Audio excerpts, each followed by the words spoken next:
자, 지난 시간에 이제 조선 후기 수공업 또 광업 이런 부분을 봤죠. 오늘은 이제 근대 태동기 경제 가운데 마지막에 해당되는 조선 후기의 상품 화폐 경제의 발달 이 단원을 들어가도록 하겠습니다. 여러분 교재는 236쪽이에요. 찾으셨죠?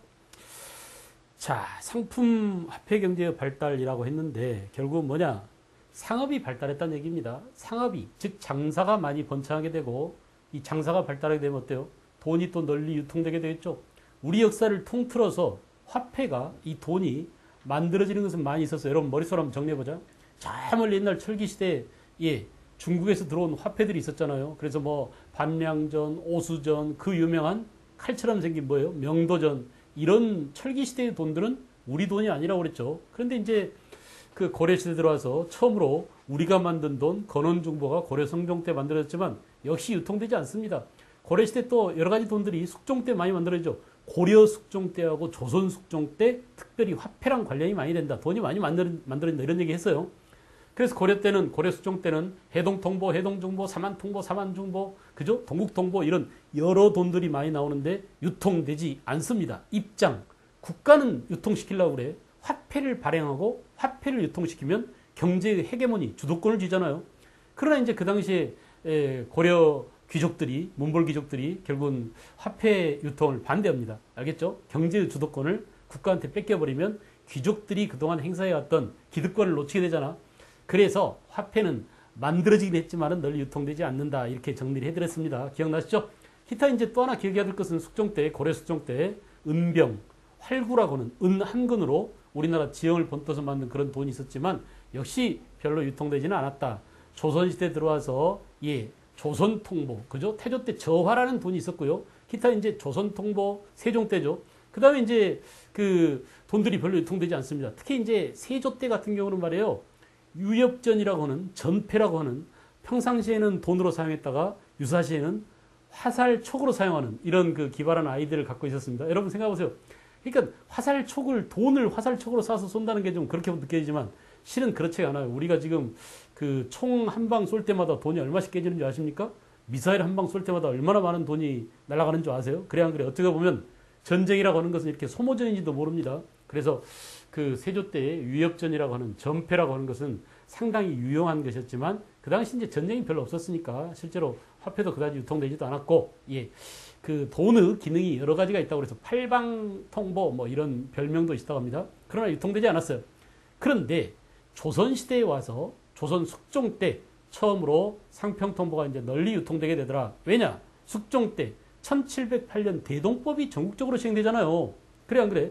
대동법이 널리 확산되면서 이 공인들의, 그죠? 국가로부터 돈을 받아가지고 공가를 받아가지고, 이 공가라고 그럽니다. 야, 너네들이 가서 특산물 좀 사와라. 이렇게 공인들한테 국가가 주는 돈을 공가라고 그래. 이 공가를 뭘로 받냐 하면 쌀이나 배로 받았어요. 요거 가지고 전국을 돌아다니면서 쌀이나 배로 내고 다시 이제 그 지방의 특산물을 이렇게 사다가 국가에 납부하는 이런 일을 하는 게 공인들인데 이게 여간 불편한 일이 아니었습니다. 그 무거운, 그 덩치 큰 그런 쌀이나 배를 일일이 싣고 다니기가 불편하잖아요. 그래서 현실적 욕구 때문에 화폐가 필요해. 보다 간편한 하나의 통화가 있어야 되겠어. 이런 필요성에 의해서 18세기 숙종 때 상평통보가 널리 유통되더라. 상평청이라고 하는 관청이 있었습니다. 상평통보를 주저하기 위한. 근데 이 조선시대 상평통보는 말이에요. 발행기관이 한두 군데가 아니었어요. 요즘은 뭐 한국은행에서만 화폐 발행을 독점하지만 조선시대는 화폐가 필요한 곳에서 화폐를 찍어냈습니다. 무슨 말인지 알겠죠? 그래서 뭐 경기도 도청에서 찍어내기도 하고 또 뭐 오군영에서 찍어내기도 하고 각 도의 가명에서도 찍어내기도 하고, 알겠어요? 물론 상평청이나 선해청이나 이런 관청에서도 화폐를 찍어내기도 하고 이러다 보니까 화폐가 너무너무 많아진 거야. 알겠어요? 그래서 이제 지금까지도 상평통보는 너무 많아서 많이 발행돼 가지고 지금도 별로 가치가 없습니다. 저희 어렸을 때는 말이에요. 그 상평통보 가지고 제기차기하고 놀아서 이렇게 그 얇은 종이 감아가지고 제기 만들어서 이 발로 차는 거 있죠. 이걸로 그 무거운 추 대신에 상평통보를 거기다 집어넣고 올 만큼 흔해 빠진 돈이 바로 상평통보인데, 상평통보가 흔해 빠졌다는 얘기는 그 당시에 정말 많이 만들기도 하고 정말 잘 유통됐었다라는 것을 의미합니다. 알겠어요? 자, 갑자기 화폐 쪽으로 너무 많이 갔는데 다시 돌아와서 이제 조선 후기의 상업이 어떻게 발달했느냐 볼까요? 자, 상업 발달이 이루어지게 된 배경은 뭐냐? 첫째, 상품 경제, 또 화폐 경제, 이런 경제가 발달하게 되었다. 여러분 기억나시죠? 그래서 상품 경제나 화폐 경제의 발달이 있어야, 그죠? 상업이 발달한다 이렇게 말할 수 있습니다. 기타 이제 또 하나는 뭐냐면, 부세, 세금이나 소장료를 돈으로 받았어요. 그죠? 그래서 요거 뭐라고 하냐면, 조세의 급납파, 조세나 또는 지대의, 이 말의 다른 이름이에요. 부세를 뭐라고? 조세라고도 하죠? 소장료를 지대라고도 하죠? 그러니까 요걸 뭐라고? 조세나 지대의 급납파, 이렇게 묶어서도 얘기할 수 있겠다. 오히려 더 어려운 표현이긴 합니다만은 사실 그동안에 이제 우리 한국사학계에서 이걸 더 많이 썼습니다. 조세의 급납파, 지대의 급납파, 이건 뭐를 의미하느냐? 그래서 화폐가 일상생활에서 세금 낼 때 쓰기도 하고, 또는 그 농사, 토지를 빌려서 농사 짓는 소장농들이 땅 주인에게 지대를 낼 때 주기로 합니다. 이렇게 도전법이라고 그래요. 돈으로 지대를 내는 거, 알겠어요? 도조지대를, 정액지대를 돈으로 내는 것을 도전법이라고도 했습니다. 알겠죠? 이제 대동미 같은 것도 대동미로 안 되고 뭐라고? 대동전 이렇게 내잖아요. 이게 바로 조세의 급납파, 지대의 급납파를 의미합니다. 자, 여러분 또 하나는 뭡니까? 이미 우리가 지난 시간에 상업이나 광업, 수공업이나 광업에서도 말했지만 농촌 인구가 도시로 많이 유입된다. 이거 또 다른 표현을 한번 해보자. 표현에 익숙해져야 됩니다. 그 말이 그 말이다라는 것을 여러분들이 일찍 깨달아야 돼요. 그래서 이걸 이촌, 농촌을 떠나서 도시로 향한다. 이촌향도 이렇게 표현했죠. 자, 이렇게 사람들이 도시에 많이 유입됨으로써 상품을 살 사람도 많아지고, 또 상품을 만들 사람도 많아지고, 상품을 공급하는 사람도 많아지고, 이렇게 수요와 공급이 활기를 띠었다. 그래서 상업이 발달하게 됐다. 알겠죠? 그런데 이제 뭐냐? 국가의 허락을 받고 장사하는 그런 유기전과 같은 시전과 달리, 알겠어요? 국가의 허락을 받지 않고 장사하는 사상들이 많이 등장하게 됐다. 이런 얘기입니다. 사상의 활동. 오케이. 그래서 초기에는 주로 공인이 대동법 시행 이후죠. 대동법 시행 이후에 주로 공인들이 상업을 주도했지만, 나중에 18세기 이후에는 이렇게 오히려 국가의 어용상인인 대동법 시행 이후 국가가 필요한 특산물을 사다가 국가에 납품하는 이런 어용상인인 공인 이외에 사상들이 번창해서 상업 발달의 배경이 되더라. 알겠죠? 자, 여러 가지 이제 사상들이 굉장히 종류가 많습니다. 이 여러 가지 사상들 가운데 칠패나, 그죠? 송파의 도성 주변과, 그래요. 되게 이제 서울 도성 주변에서 주로 동대문 안에서 장사하는 사람들이 이현이라고 합니다. 지금도 뭡니까?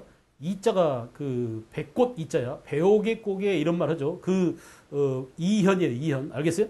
그 다음에 칠패. 칠패는 지금의 남대문 시장을 말합니다. 남대문 밖에서 장사하는 난전 상인들이 많았는데 이들을 칠패 상인이라고 그러죠. 칠패.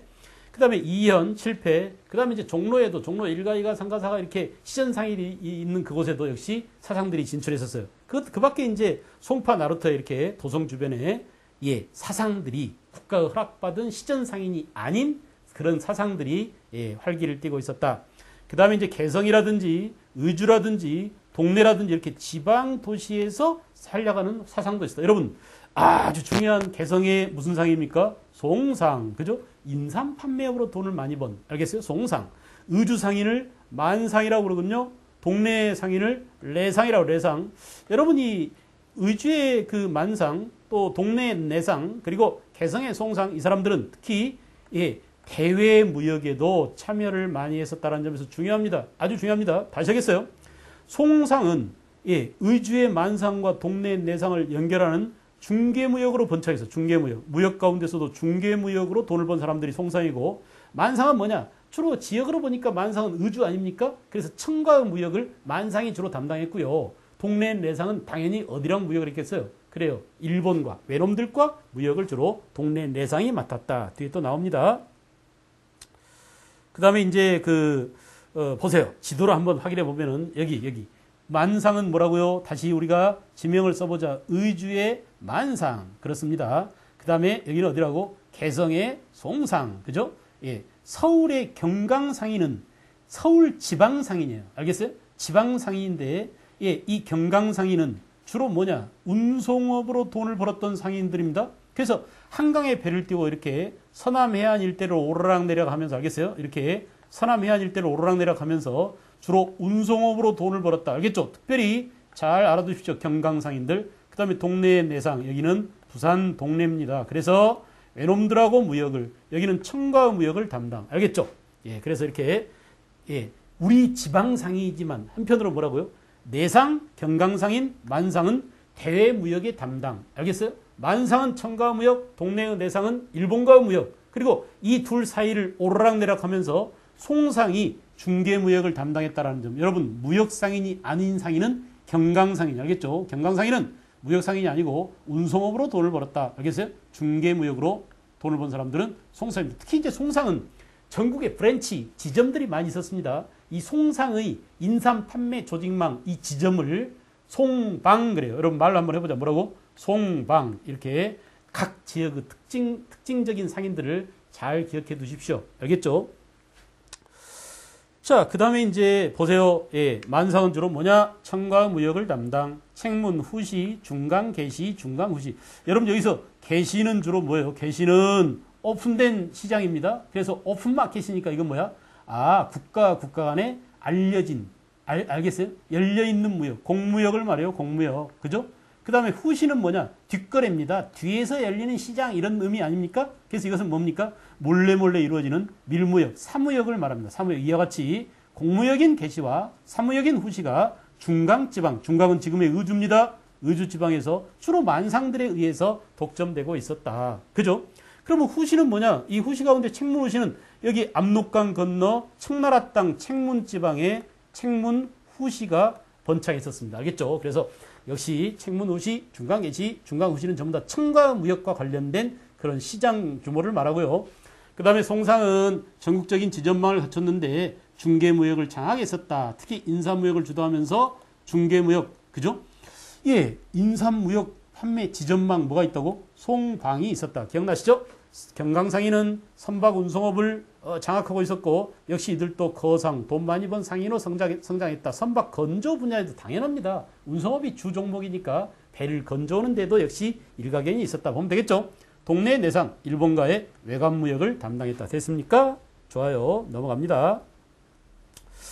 자, 그 다음에 이제 우리는 이렇게 여러 가지 사상들을 받고, 그 다음에 장시의 발달과 보부상의 활약 그랬는데, 이 장시는 5일마다 열리는 5일 정기시장을 장시라고 합니다. 다시 합니다. 이것도 시험에 잘 나오죠. 특히 15세기 말 시점을 알아둘 거. 역사는 무엇에 관한 학문이라고? 시간에 관한 학문이야. 언제가 중요합니다. 언제. 그래서 예, 장시가 형성되기 시작한 것은 15세기 말이에요. 여러분, 왜 15세기 말에 특별히 장시는 전라도 지방에서 먼저 장시가 형성됐을까요? 이유가 있죠. 전라도는 물산 생산이 많습니다.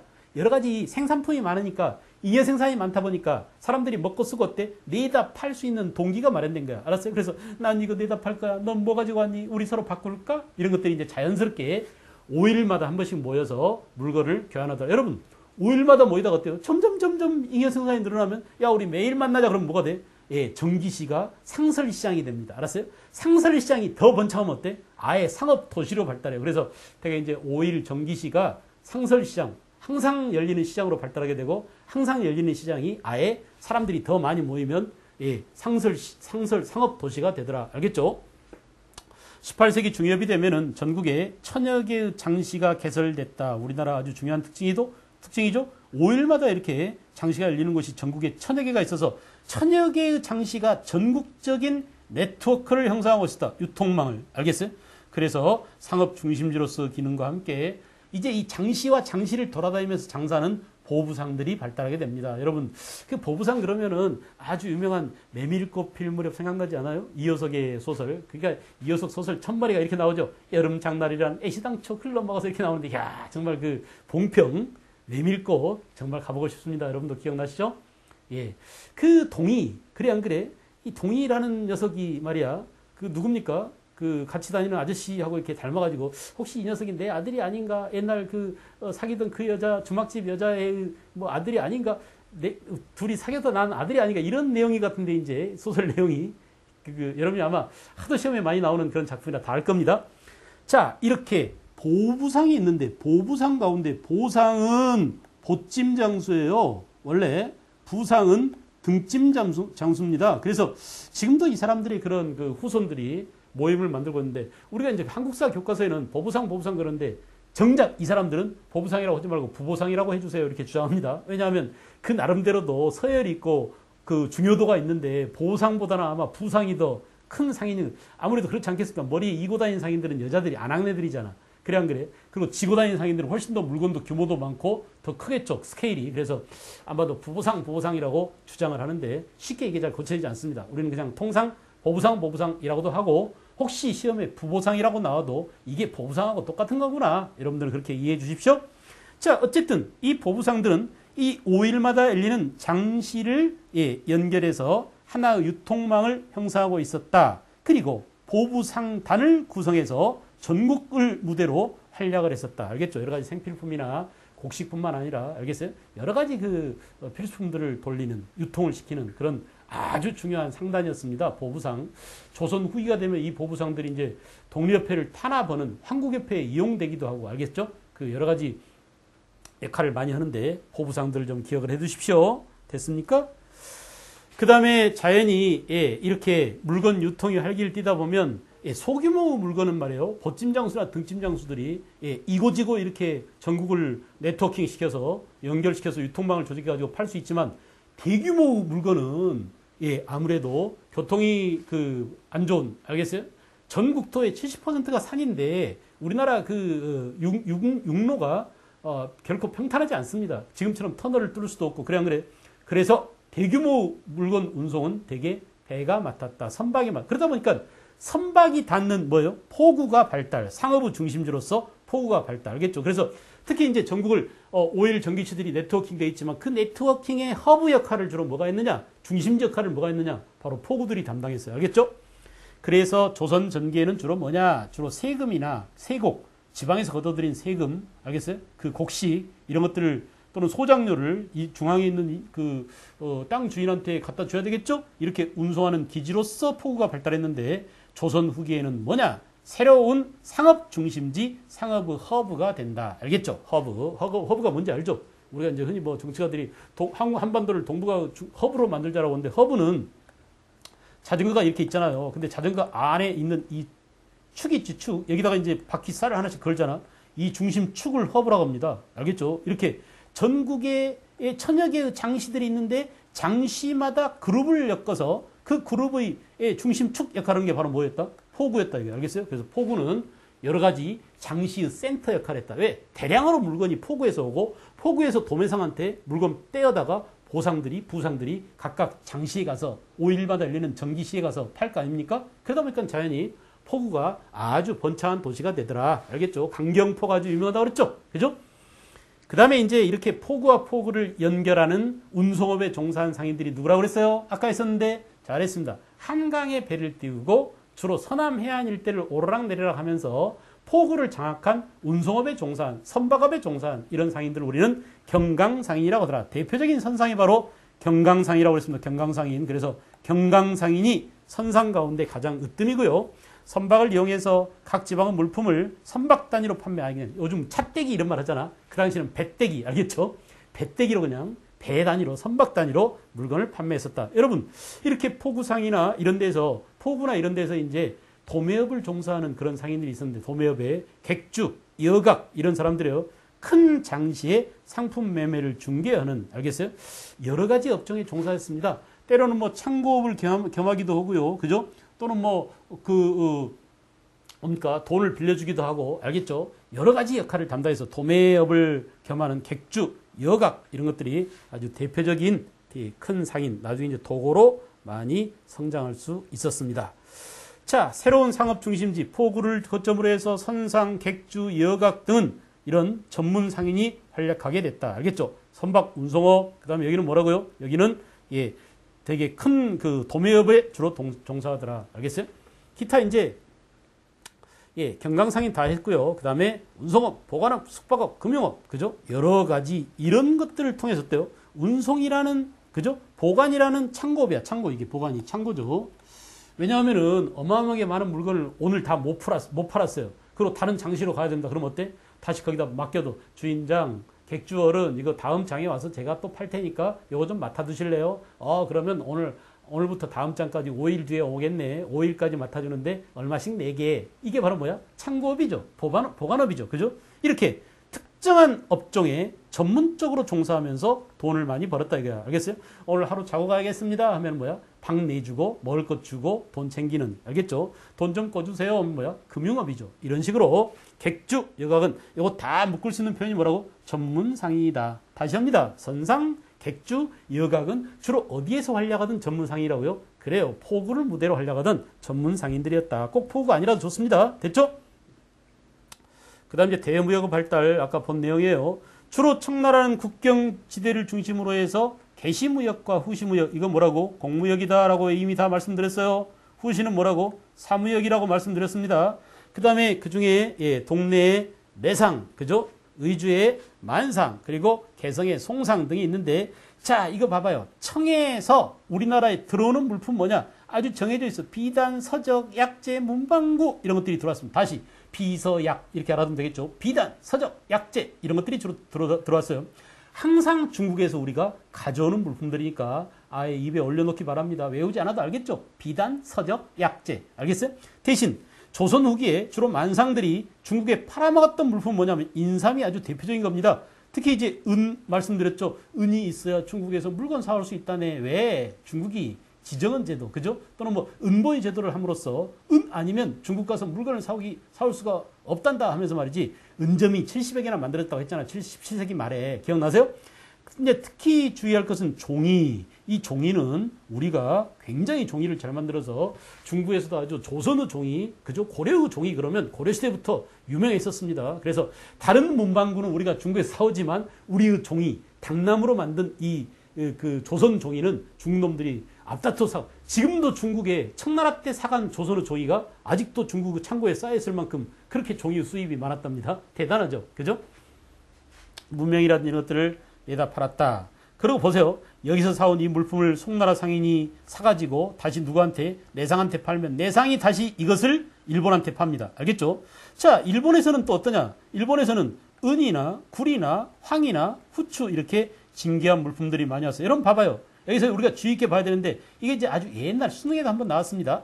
일본에서 들어와서 조선을 거쳐서 청으로 빠져나가는 물품이 뭘까? 그럼 이거 은이야. 오케이. 잘 기억하십시오. 알겠죠? 비단이나 약재는 어때요? 청에서 들어와서 일본으로 나가겠죠. 그래 안 그래? 이렇게 어떤 물건들이 어떤 나라를 상대로 거래되고 있었는가 이런 내용까지 꼼꼼하게 살펴두실 필요가 있습니다. 아시겠죠? 이런 디테일한 내용들이 나올 가능성이 있으니까요. 대무역 발전까지 봤어요. 그 다음에 이제 아까 서두에 말씀드렸던 화폐 나왔습니다. 18세기에 화폐 유통이 촉진되게 되었다. 여러분 18세기에 화폐 유통이 촉진된 것은 바로 뭐 때문이다? 그래요. 가장 중요한 이유가 대동법이 시행됨으로 인해서이다라는 점 알겠죠? 대동법이 전국으로 확대 시행된 게 18세기 숙종 때 아닙니까? 그래서 숙종 때 이렇게 대동법 시행과 맞물렸습니다. 여러분 그뿐이 아니에요. 뭐냐? 바로 이처럼 세금이나 소장료를 돈으로 내라. 조세의 급납파, 지대의 급납파. 여러분 이쪽이 지대죠? 지대의 급납파, 조세의 급납파, 세금이나 지대를 돈으로 내도록 하는 그런 제도가 정착됐어요. 또 하나는 뭐냐? 동전, 상평통보가 널리 주조됨으로써, 그죠? 그 다음에 대동법이 전국으로 확대 시행됨으로써 18세기 숙종 때 화폐가 널리 유통되는데 이 화폐가 바로 뭐냐? 상평통보다 이거야. 오케이. 기타 이제 어음과 같은 대규모 거래에는 상평통보도 무겁잖아요. 동전이니까. 그래 안 그래? 이게 그냥 한 꾸러미면 어깨 빠질 정도로 무겁습니다. 그러니까 대규모 돈 같은 경우는 어음이라든지 은전이라든지 이런 걸로 친형화폐로 대신했다고 합니다. 아시겠죠? 자, 이렇게 해서 이제 조선 후기에 상품화폐 경제 내용을 쭉 봤습니다. 다시 한번 여러분과 함께 우리 교재를 통해서 좀 더 섬세한 부분까지 짚어드리고 하도록 하겠습니다. 교재 236쪽 보실까요? 상품 화폐 경제의 발달. 상업이 발달하고 특히 이제 사상이 등장하게 되는 배경이 뭐냐? 상품 유통이 활성화됐다. 외우지 않아도 알 수 있습니다. 외우지 마세요. 되게 사회 경제 이런 것들은 여러분들이 이해해야 될 내용들이 많아. 알겠죠? 팩트는 연대, 사람, 장소 이런 것들을 암기해야 되지만 이런 내용들은 이해하면 돼. 오케이? 조선 후기에 잉여 생산이 많아져서 자연히 수요와 공급이 늘에 따라서 상업이 발달했다. 됐어? 부세, 소장료, 급납화 다 했습니다. 농촌 인구 도시 어려워요, 쉬워요? 아주 쉽습니다. 학을 하고 나면 배우고 나면 그 다음엔 어때? 습은 쉬워요. 근데 이 습을 안 해. 그게 문제야. 알겠죠? 그냥 듣기만 하고 강의 듣기만 하고 자기가 복습을 안 해버리면 끝장입니다. 그러니 여러분 그 복습을 안 하는 여러분들 위해서 다시 한번 이렇게 해주는데 요걸 잘 듣고 다시 이제 나중에는 어때요? 결국은 여러분 혼자 해야 됩니다. 공부란 최종적으로는 혼자 하는 거야. 밥 먹는 것도 혼자 하죠. 잠자는 것 자기 거 자기가 스스로 자야 됩니다. 선생님이 대신 자드릴 수 없다고 했잖아요. 그래 안 그래? 밥 먹는 거 잠자는 거 똥오줌 싸는 거 전부 다 혼자 해야 됩니다. 공부도 마찬가지예요. 자기가 안 하면 안 됩니다. 내가 대신 내어드릴 수 없잖아요. 그래 안 그래? 그래서 여러분들이 습을 잘 하십시오. 자습을. 그 다음에 상업활동의 주역 나왔죠. 초창기에는 공인이었지만은 나중에는 조선 후기의 말입니다. 사상. 처음에는 공인이 주도했는데 18세기 이후에 사상이 활기를 띠었다. 사상활동, 칠패, 송파 이런 도성 주변과 개성, 평양, 의주, 동네, 지방도시에서 발달. 그죠? 개성이나 평양이나 의주나 동네나 이런 것들도 자연히 인구 유입이 많아지고 상거리가 활기를 띠면서 이제 상업도시로서 면모를 갖춥니다.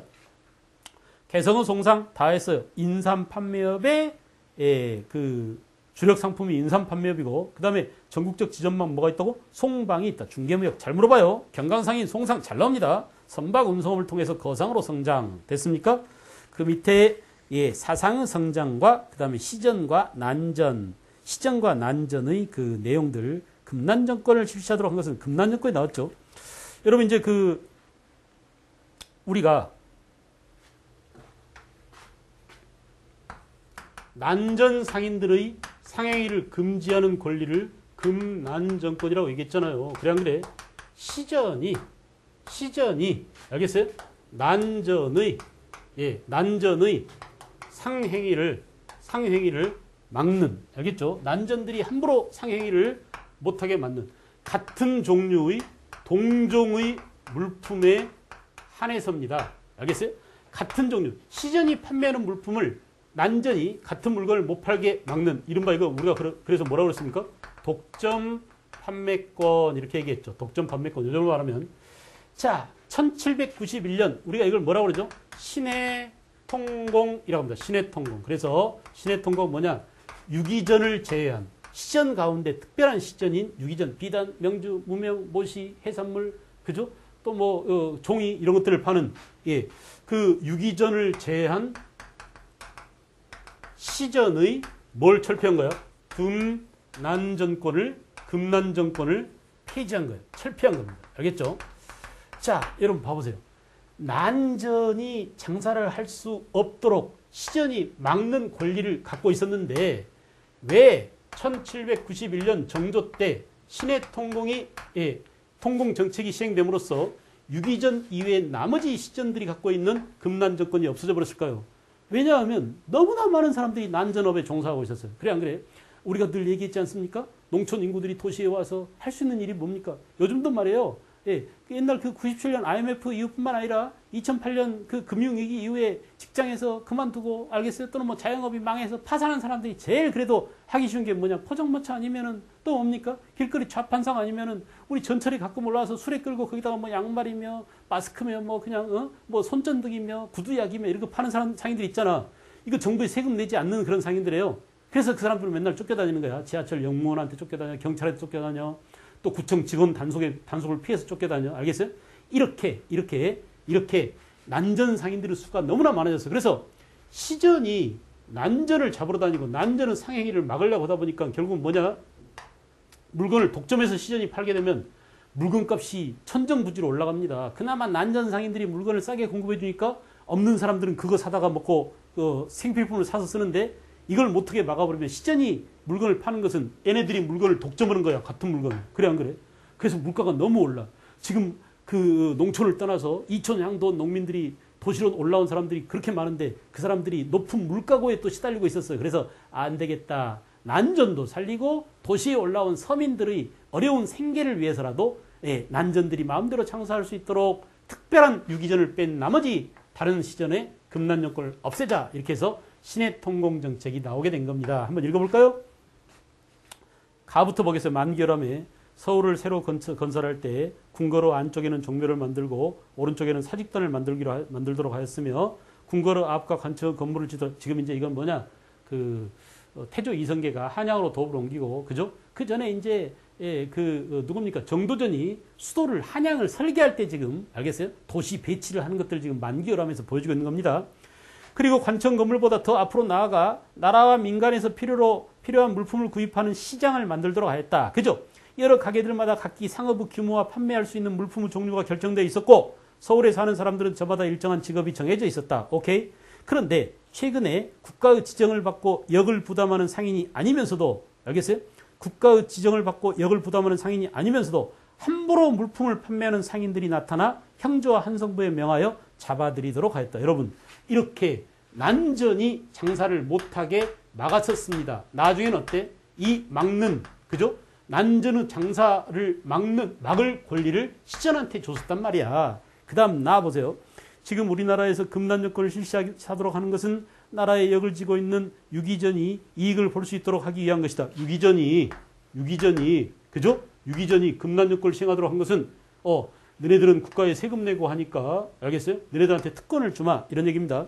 그러나 근래에 시전의 숫자가 너무 많이 생겨나 일상생활용품을 독점하고 있다. 그래서 말이나 배로 운반하는 상품이든 머리에 이고 손에 든 상품이든 자유상인들이 가진 것이면 길목을 지키고 있다가 싼값으로 억지로 사려고 한다. 만일 자유상인이 이에 응하지 않으면 곧 금난정권에 해당되어 믿지더라도 부득이 팔지 않을 수 없다. 이 때문에 시전상인들은 억지로 싸게 물건을 사고 비싼 값으로 팔아 큰 이익을. 그러니까 무슨 얘기냐 하면 이 사람들이 난전들이 팔고 있는 물건을 싸게 사가지고 지네들이 독점적으로 팔 수 있으니까 야 너네들은 시장에 내다 팔지 마. 다 내라. 빼서. 그 다음에 어때? 다시 이것을 비싼 값으로 시장에 내다 파니까 물가만 올라간다 이거야. 이런 폐단을 막기 위해서 금난정권을 철폐하지 않을 수 없었다. 그런 얘기죠.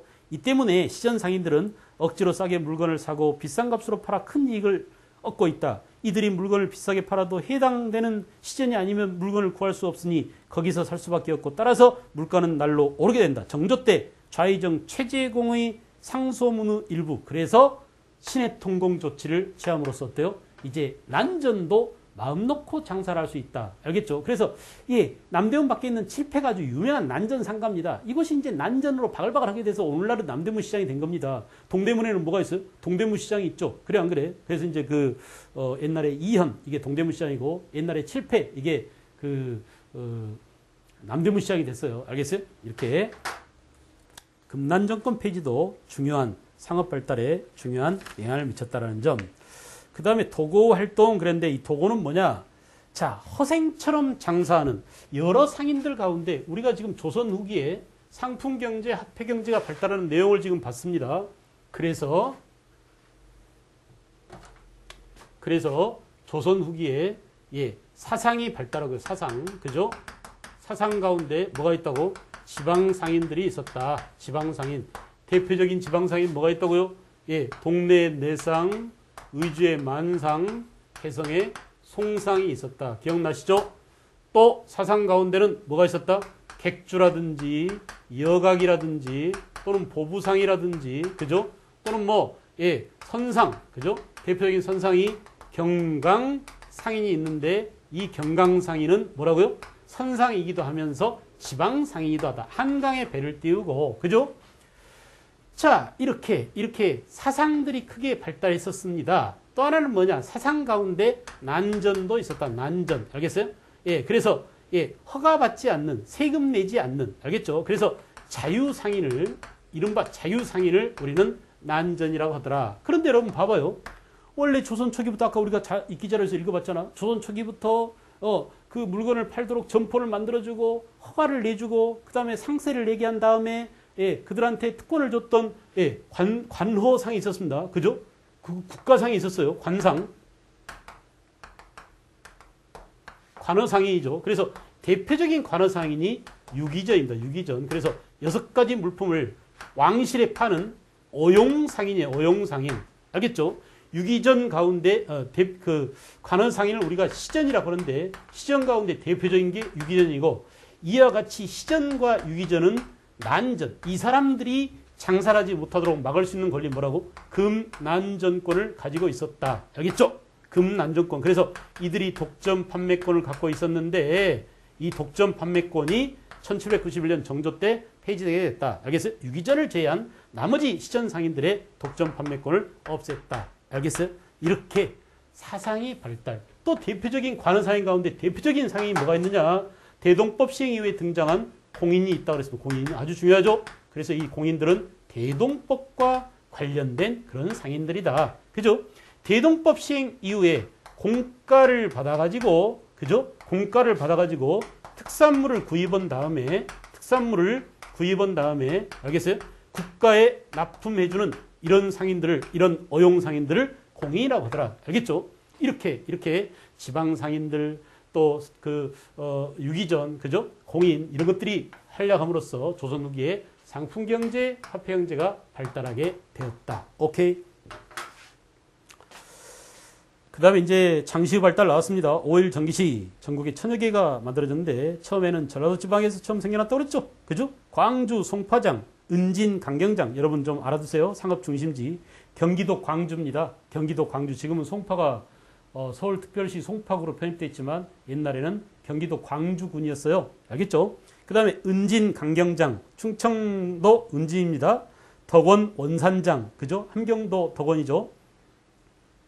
그 다음에 창원 마산포장. 지금 이제 마산과 창원이 하나로 합쳐져 있잖아요. 마창. 그래 안 그래? 마산, 그러니까 창원 마산포장. 이렇게 전국적 유통망을 연결하는 상업 중심 허브입니다. 이게 보부상들이 전국을 연결하는 그런 모세혈관과 같은 그런 역할을 했었죠. 그래서 농촌의 장시를 하나의 유통망으로 연결하고 보부상단이라는 조합을 결성해서 전국을 무대로 활약했다. 포구상 나왔어요. 포구상. 자, 그래서 포구상에서는 선상, 객주, 여각. 여러분 봐봐. 포구를 무대로 활약하는 상이 뭐라고? 선상, 객주, 여각이다. 알겠죠? 보부상은 어디를 상대로? 지방 장시를 무대로 전국적인 유통망, 이런 표현들에 주의해야 돼요. 지방 장시를 대상으로 전국적인 유통망을 형성해서 장사, 조합을 만들었다 그러면 뭐야? 보부상이고. 알겠죠?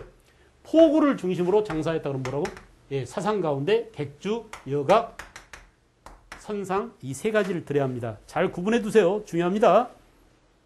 기타 이제 선상들의 활약 대표적인 게 경강상이라고 그랬고, 주로 미국, 소금이라든지 어물 이런 것들을 주로 거래했습니다. 그 다음에 객주 여각은 운송, 보관, 숙박, 금융, 이거 다른 말로 뭐라고 그랬죠? 전문 상인들이 등장했다. 됐습니까? 그 다음에 대무역 보세요. 첨가무역, 국경 지방을 중심으로 해서 공식으로 세금 내고 하는 무역을 뭐라고? 개시.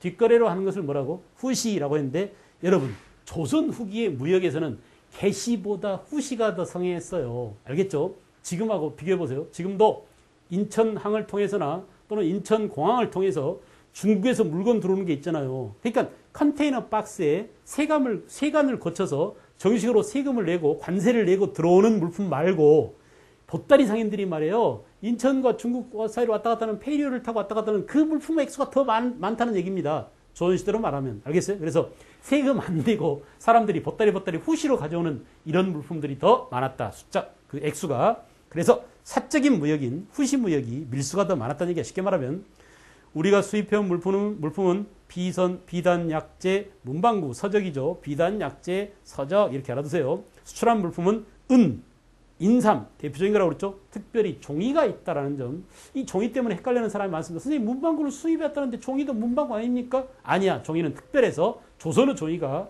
우리 한지가 알겠어요? 당나무로 만든 이 한지가 품질이 좋아가지고 중놈들이 환장했습니다. 글씨 잘 써지고 그림 잘 그려진다고. 알겠죠? 종이 잘 기억하세요.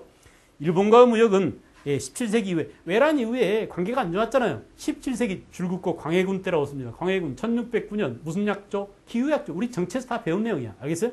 기후약조 이후에 일본과 무역이 다시 재개됐고요.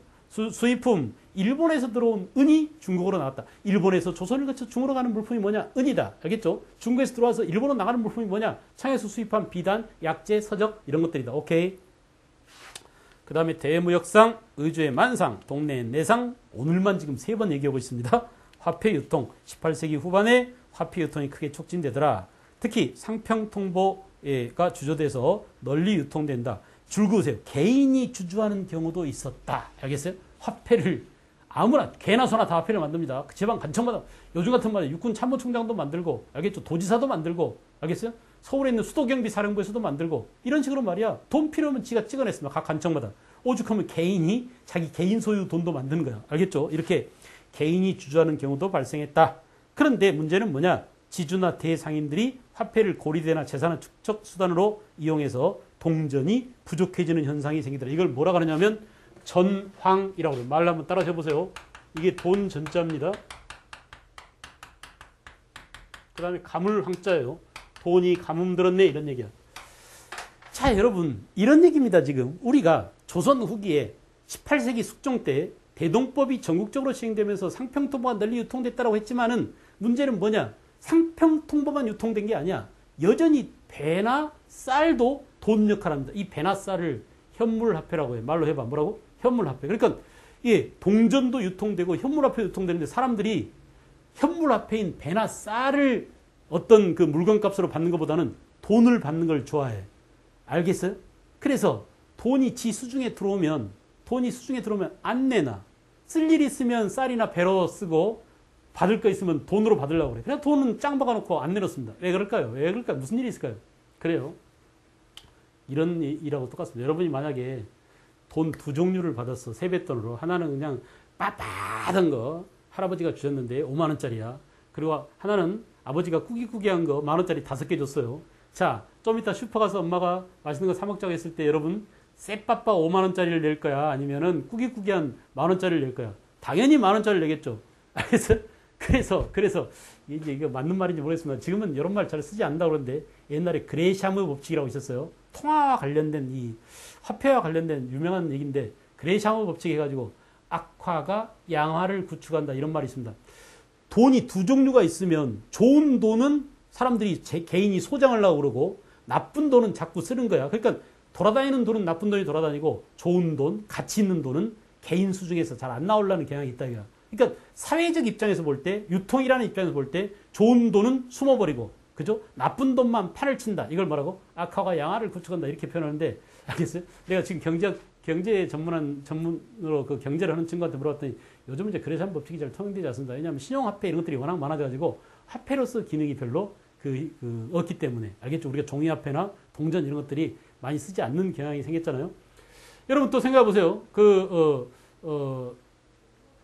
그러다 보니까 이제 무슨 일이 생기겠어요?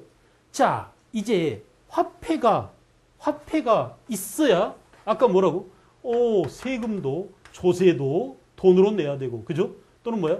지대도 돈으로 내야 되는데 돈이 없어요. 돈이 없으니까 세금도 못 내, 지대도 못 내. 환장하겠어. 그래서 돈을 사서 세금을 내야 된다. 이런 아이러니가 벌어졌어요.